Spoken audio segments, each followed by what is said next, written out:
Caritakan, Arjuna merupakan putra bungsu Ti Prabu Dewanata serta Dewi Subadra, putri Ti Prabuwati, kerajaan Surasena.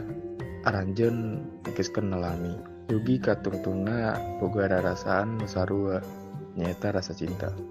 Tapi Dewi Subadra teterangan yen Arjuna teh cinta ka anjeunna. Sareng kitu oge sabalikna. Dewi Subadra gaduh perasaan anu sami.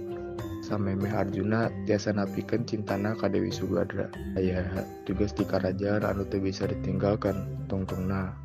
Arjuna sareng Subadra dipisahkan nepi ka sabaraha taun lamina.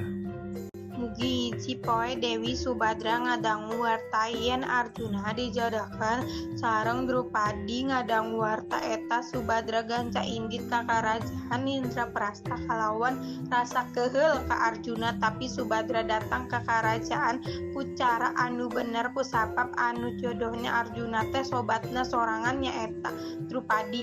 Anjeunna kacida bagerna jeung piseuneuneun loba jelema. Datangna Subadra ka karajaan ditampi ku pinuh kabalicaan. Dugi hiji poe Drupadi sibuk ku inditna kaluar istana. Nah di dinya teh kesempatan Subadra sareng Arjuna papanggih. Arjuna sareng Subadra papanggihna di kaayaan obrolan jiga kieu.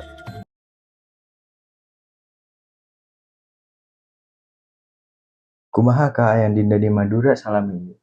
Abdi teu nanaon Kanda. Aya naon Dinda datang ka istana?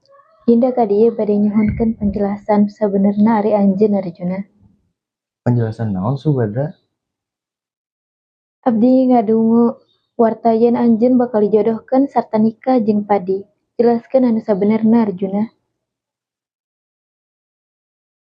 Di mana? Dinda apal warta eta? Teu penting warta eta ti mana. Caritakeun anu sabenerna Arjuna. Arjuna nyaritakeun sakabeh kajadian anu tos kajadi. Anu tungtungna tos aya kaputusan yen Arjuna sareng Drupadi kudu dinikahkeun. Tah sapertos kitu caritana. Abdi hampura Sabadra. Hampura. Drupadi emang jalema anu amis, budi gelis, cerdas anu dipikasengeun ku seueur jalema kana cocak sareng Drupadi. Dinda ulah nyareos juga kitu. Kunaon Kanda? Yen anu sabenerna Kanda bogoti baheula ka Dinda. Subadra natapanonna Arjuna ku pinuh kasariusan. Tetep wae eta cipanon teu eureun-eureun rak-rak di pipina Subadra. Lalaki nu salami ieu dipika cinta ti baheula ayeuna ngungkapkeun parasaana. Ngan percuma ngungkapkeun oge tos terlambat. Arjuna tos dijodohkeun sareng Drupadi.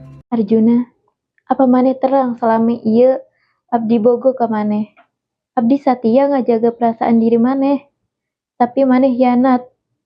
Saentos Kanda nyarios perasaan ka Dinda, apa bakal betep nikah jeung Drupadi? Kanda terang eta geus jadi katangtuhan. Kanda minta maaf Dinda. Subadra tos teu kawasan nahan diri.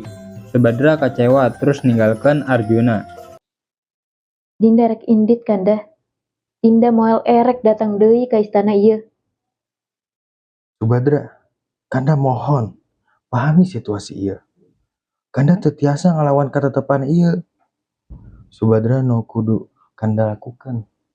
Kanda ngadangukeun hati nurani Kanda sapertos Dinda ngadangukeun hati nurani Dinda. Nepi Dinda ngawanikeun datang ka istana ieu. Arjuna cicing, anjeunna teu mampu ngomong naon-naon deui. Dinda pamit Kanda.